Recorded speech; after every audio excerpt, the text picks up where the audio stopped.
Olá, eu sou Antônio Carlos Souza, Tom, sou psiquiatra clínico e sou psicodramatista.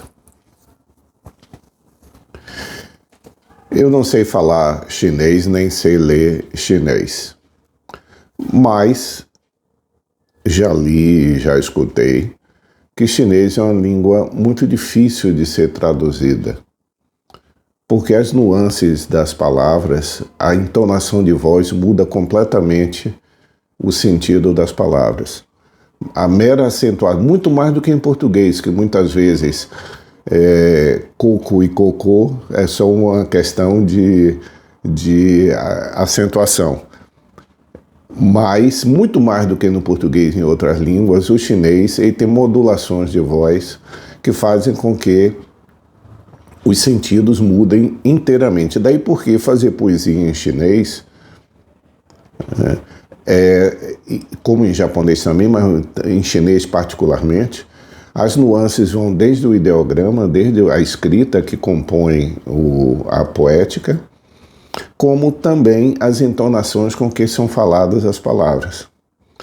Então, para se traduzir em chinês, cada coisa que a pessoa lê, que o tradutor lê, tem múltiplos sentidos que ele precisa encontrar qual é o sentido correspondente na língua para a qual ele vai traduzir, levando em conta as múltiplas entonações, as múltiplas formas de falar e as formas de escrita. Psiquiatria é algo muito parecido com isso. Os diagnósticos psiquiátricos são algo parecido do que a tradução de chinês. Por mais que nós nos esforcemos para traduzir o diagnóstico psiquiátrico em coisas quantificáveis, mas ainda assim, ao fim, ela depende de uma tradução de uma língua que é o chinês. Ou seja, o diagnóstico psiquiátrico não é dado apenas pela expressão digital da palavra, que é, por exemplo, merda.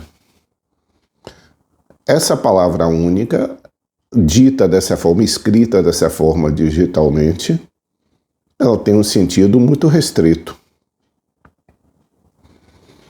Mas, no entanto, a depender do contexto e da entonação, essa palavra merda pode ter um sentido extremamente positivo. Em teatro, tradicionalmente, se deseja merda ao início de qualquer função para os atores.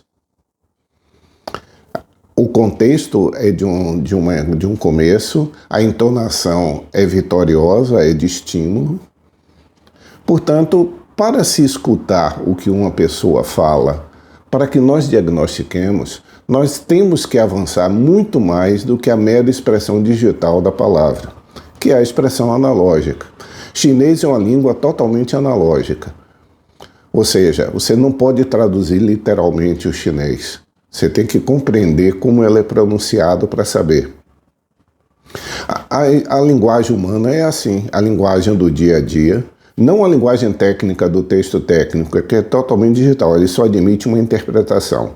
Tanto que texto técnico de qualquer natureza não contém adjetivos. Por quê? Porque ele precisa ser lido em todos os idiomas do mesmo jeito.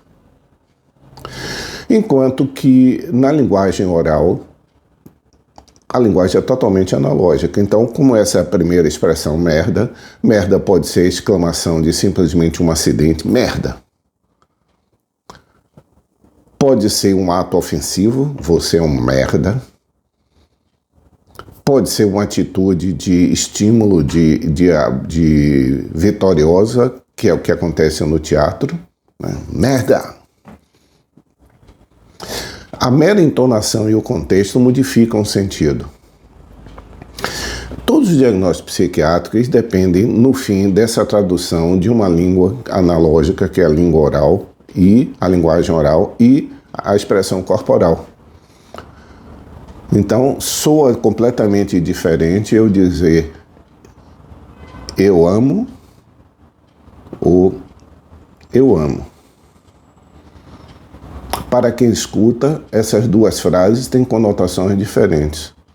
A ironia, tipicamente, é algo que é dito num plano, ele é elogioso, e num outro plano ele é crítico. Entender-se ironia significa ler-se em chinês, porque você precisa entender a linguagem expressa e o que está no subtexto. Então, todos os diagnósticos psiquiátricos, toda a nossa psicopatologia, ela parte desse esforço imenso que o psiquiatra precisa fazer para traduzir de uma linguagem analógica, que é a linguagem oral e a linguagem corporal, numa linguagem inteligível para ele, que ele possa encaixar dentro de um cortejo de sintomas, procurar uma retradução para o paciente para ver se aquilo que ele está traduzindo faz sentido para ele, e enfim chegar ao diagnóstico, que no caso de psiquiatria, como no resto da medicina, o diagnóstico médico ele pode ter dupla conotação. A primeira, que as pessoas criticam muito, é dizendo que rotula a pessoa. Eu vou procurar fazer um exemplo que eu costumo dizer a todo paciente meu. Se você for numa loja, uma farmácia, se todos os rótulos dos frascos envolverem completamente o frasco, o rótulo cobre completamente o frasco, qual é o problema desse rótulo? Você não vê dentro do frasco. É o que acontece quando o diagnóstico substitui a identidade da pessoa. E em psiquiatria isso é muito comum.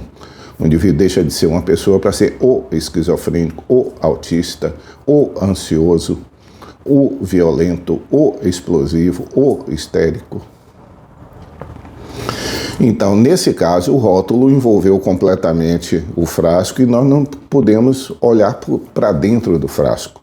A outra é quando o rótulo está apenas numa fração do frasco, que ele cumpre a verdadeira função dele, que é indicativa. A função do diagnóstico é ser indicativo.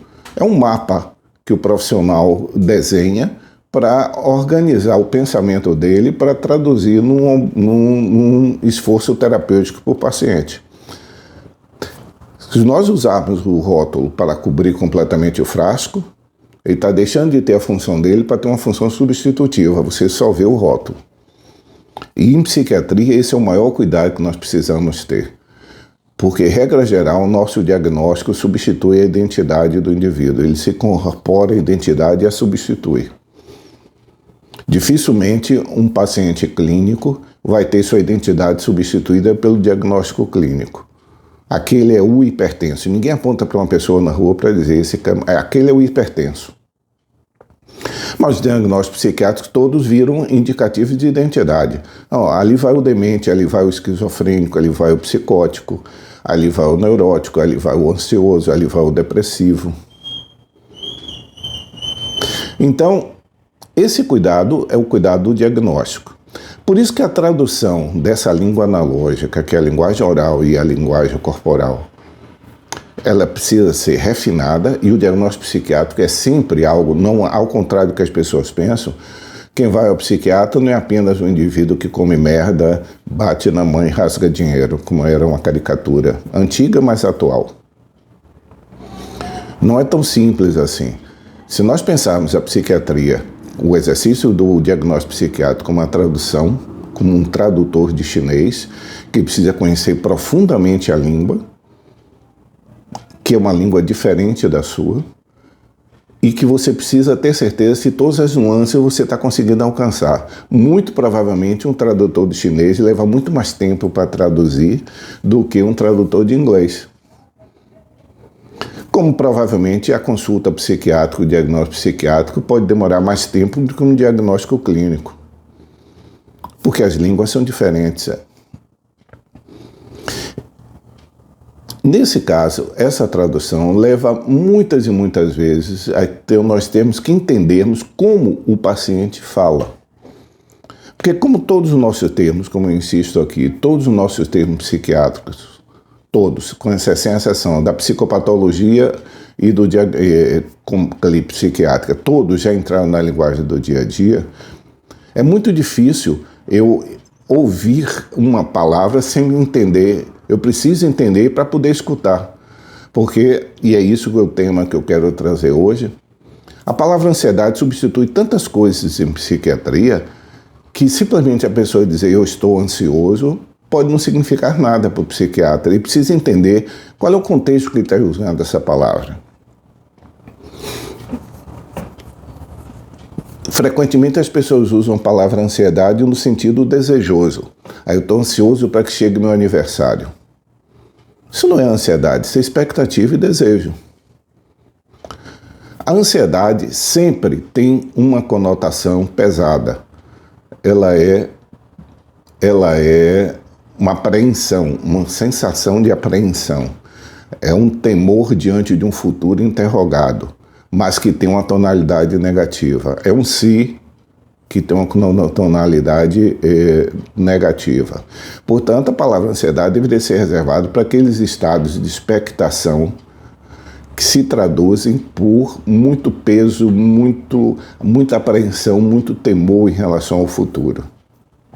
Aguardar-se um diagnóstico anatomopatológico depois de se fazer uma biópsia. Esse estado de apreensão de um si, que será que vai dar? Isso é ansiedade. Estar aguardando o aniversário, isso não é ansiedade. Isso é uma expectação positiva, é prazerosa.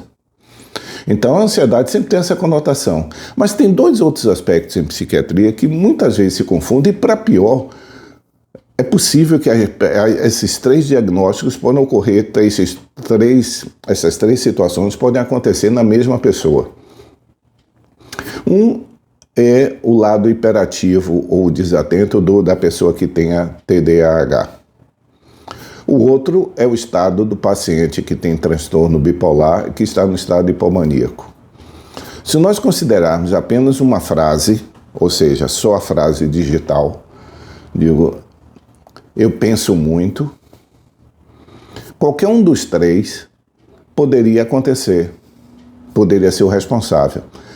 Mas, em geral, o penso muito do ansioso é uma antecipação negativa do futuro. Em geral, o penso muito da pessoa hiperativa desatenta é um fluxo mental de coisas que se interligam. Muitas vezes, a aceleração mental, a sensação da pessoa é que o pensamento é muito rápido, é como se fosse um trem descarrilhado. Possivelmente pode corresponder a um estado da hipomania, que é uma elevação patológica do humor. Mas uma mesma pessoa pode ter os três, que nós chamamos de comorbidade. Ou seja, são duas situações clínicas que acontecem na mesma pessoa. A pessoa pode ter TDAH, que desde a infância tem um transtorno bipolar e por acaso está no quadro hipomaníaco, que é uma elevação mais discreta do humor, e pode estar vivenciando ou ter um histórico que o coloca numa situação de uma ansiedade. Então aí as três coisas vão misturar. É como fosse um chinês confuso. Se traduzir um poeta é difícil, traduzir um chinês confuso deve ser muito mais difícil. Porque muitas coisas podem estar interferindo no processo de criação e tradução. Resumindo, o que eu quero deixar para vocês é que para que nós cheguemos a um diagnóstico em psiquiatria, nós dependemos dessa capacidade de traduzir coisas que são de linguagem analógica, que é a linguagem verbal, entonação, forma com que for, hesitação, interrupções, sequências de pensamento, coisas que não pertencem à linguagem escrita, e expressões corporais. Por quê? Porque a expressão corporal pode trazer uma informação e traz informações que podem acentuar, podem negar ou podem sublinhar qualquer informação verbal emitida. Então, resumindo, fazer psiquiatria é você ser tradutor de poeta chinês. Espero que haja sido útil para vocês. Para mim foi divertido pensar nisso.